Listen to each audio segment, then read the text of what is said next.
देश और दुनिया की तमाम छोटी और बड़ी खबरों के लिए हमारे चैनल को सब्सक्राइब करना न भूलें और बेल का बटन जरूर दबाएं।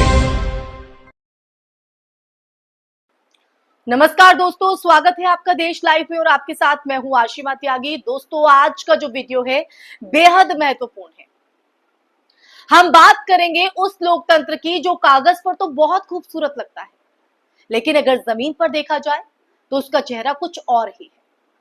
क्योंकि एक तरफ सरकार भ्रष्टाचार के खिलाफ लड़ाई का नारा देती है, ना खाऊंगा ना खाने दूंगा जैसी बातें की जाती है, लेकिन अगर दूसरी तरफ बात करें तो दूसरी तरफ वही सरकार अपने सबसे बड़े चंदा देने वाली कंपनी पर लगा 94.6 करोड़ का जुर्माना माफ कर देती है। क्या यही है वो लोकतंत्र जिसके लिए देश की जनता ने 2014 में वोट दिया था? क्या यही है वो राजनीति जो विकास का सपना दिखाकर सत्ता में आई थी?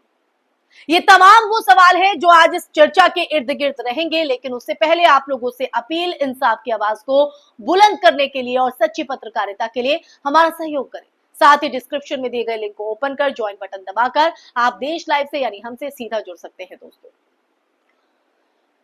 दोस्तों आपके सहयोग की जरूरत है ताकि सच देश लाइव यूं ही आपके सामने लाता रहे। तो आइए आज हम गहराई से इस मुद्दे पर चर्चा करते हैं और समझते हैं कि किस तरह चंदा देने वाले को बचाया जा रहा है, किस तरह नियम कानून सिर्फ आम जनता के लिए है और बड़े पूंजीपतियों के लिए अलग रास्ता है।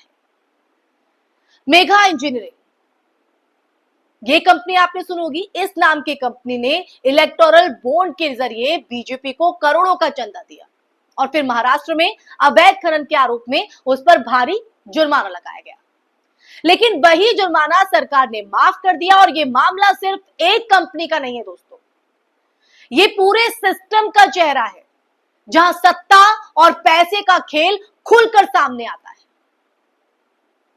इसलिए चर्चा करना ऐसे मुद्दों पर जरूरी हो जाता है। अब जरा समझिए, इलेक्टोरल बॉन्ड की पूरी व्यवस्था ही कैसे बनी।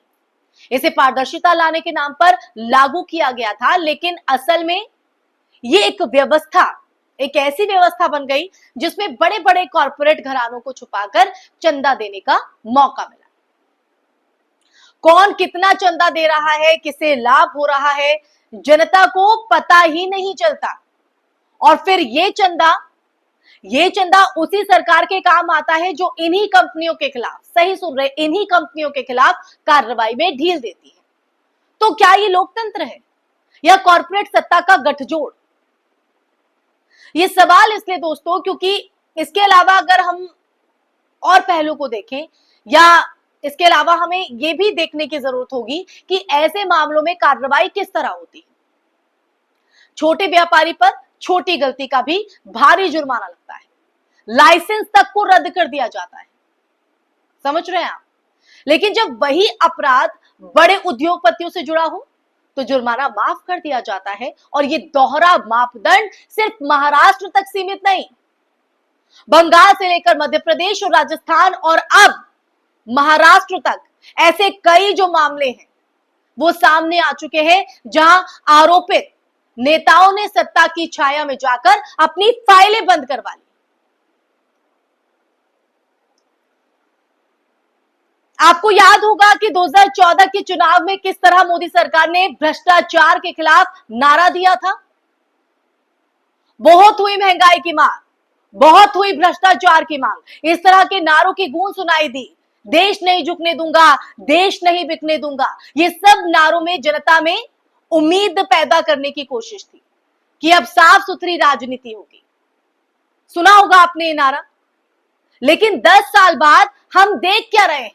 हम देख रहे हैं न सिर्फ भ्रष्टाचार बढ़ा है बल्कि उसे संरक्षण भी दिया जा रहा है। जिन नेताओं पर करोड़ों के आरोप लगे वो सत्ता के दरवाजे पर जाकर मानो कहीं ना कहीं धोकर निकल रहे हैं। क्या यही था वो बदलाव जिसकी उम्मीद देश की जनता को थी, आपको थी, हमको थी?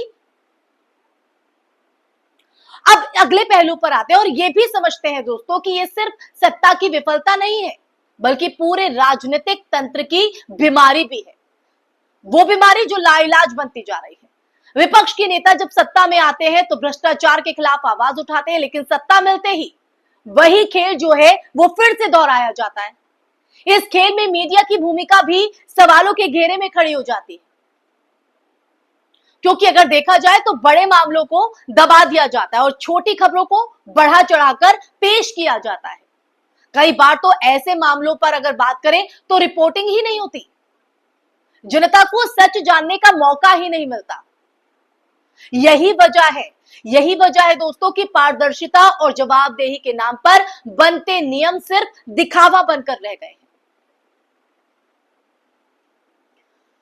अब इसके बाद यह सवाल उठता है कि इस स्थिति से निकलने का रास्ता क्या है? आपको समझ में आता है? क्या चुनावी चंदे की व्यवस्था में सुधार लाना चाहिए? क्या सख्त कानून बनाकर बड़े दानदाताओं की जवाबदेही तय की जाए? क्या भ्रष्टाचार से लड़ने वाले संस्थानों को स्वतंत्र बनाया जाए ताकि वो सत्ता के दबाव से मुक्त होकर काम कर सके? ये तमाम वो सवाल है जो देश लाइव आपके सामने रखता है। हमें यह भी सोचना होगा दोस्तों कि जनता खुद किस तरह अपनी जागरूकता बढ़ाकर नेताओं से सवाल पूछे, क्योंकि लोकतंत्र सिर्फ नेताओं का खेल नहीं है दोस्तों, लोकतंत्र जनता की ताकत भी है। अगर जनता सजग नहीं होगी, आप और हम सजग नहीं होंगे, तो सत्ता और पैसे का खेल यूं ही बदस्तूर चलता रहेगा और हम खुद को ठगा से महसूस करेंगे। आज जब हम नेपाल जैसे छोटे देश की राजनीति को देख रहे हैं, हमारे पड़ोसी देशों में क्या चल रहा है हम देख रहे हैं, जहां आर्थिक संकट, बेरोजगारी और अस्थिरता के बीच भी जनता बदलाव की तलाश में है, सवाल उठा रही है, तो हमें आत्ममंथन नहीं करना चाहिए क्या? क्या हम अपने देश में भ्रष्टाचार के खिलाफ उसी तरह खड़े हो रहे हैं जैसे होना चाहिए, जैसे आवाज बुलंद होनी चाहिए? क्या हम अपने नेताओं से सवाल कर पा रहे हैं कि चंदे के नाम पर किसके हित साधे जा रहे हैं? या हम भी उसी मोहताज में कहीं ना कहीं वो जो मोहजाल है उसमें फंसकर बैठ गए हैं, मोहताज होकर? तो दोस्तों, आज की चर्चा, इस वीडियो को सिर्फ आप इस नजरिए से मत देखिए कि हम आरोप लगा रहे हैं। उद्देश्य है सच सामने लाना, जनता को जागरूक करना और ये बताना कि लोकतंत्र की असली ताकत नागरिकों में है, आप में और हम में है। अगर हम ही चुप रहेंगे तो ये खेल यूं ही चलता रहेगा। अगर हम सवाल करेंगे तो बदलाव की संभावना बनती है दोस्तों। इसलिए देश लाइव ये मुद्दे लाता है, इसलिए जरूरी हो जाता है कि हम इलेक्टोरल बॉन्ड जैसे मुद्दों पर चर्चा करें, भ्रष्टाचार के खिलाफ आवाज उठाएं और ऐसी नीतियों की मांग करें जो पारदर्शिता और जवाबदेही को बढ़ावा दे। तो दोस्तों, ये मामला जो है वो सिर्फ महाराष्ट्र का नहीं है, ये पूरे देश का मुद्दा है। ये सवाल हमारी राजनीति, हमारी अर्थव्यवस्था और हमारी लोकतांत्रिक व्यवस्था से जुड़ा है। हमें मिलकर सवाल पूछने होंगे, जागरूकता फैलानी होगी और अपने अधिकारों के लिए कहीं ना कहीं खुद खड़ा होना होगा। तो दोस्तों, तभी हम उस लोकतंत्र को मजबूत बना सकते हैं जिसकी उम्मीद, समझ रहे हैं, जिसकी उम्मीद में हमने वोट दिया था, अपने मत का इस्तेमाल किया था। तो दोस्तों, अब आप ही बताइए, आपको क्या लगता है कि चंदे की ये व्यवस्था बदलनी चाहिए? क्या हमें सख्त कानूनों की जरूरत है? क्या मीडिया को जवाबदेह बनाया जाना चाहिए?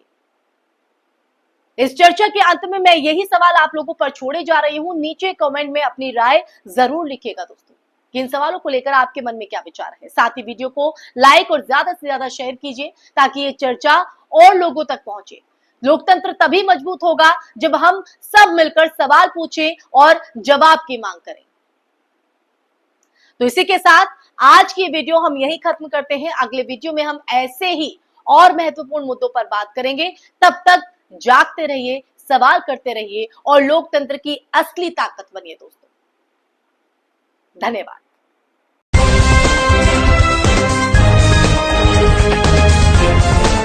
देश और दुनिया की तमाम छोटी और बड़ी खबरों के लिए हमारे चैनल को सब्सक्राइब करना न भूलें और बेल का बटन जरूर दबाएं।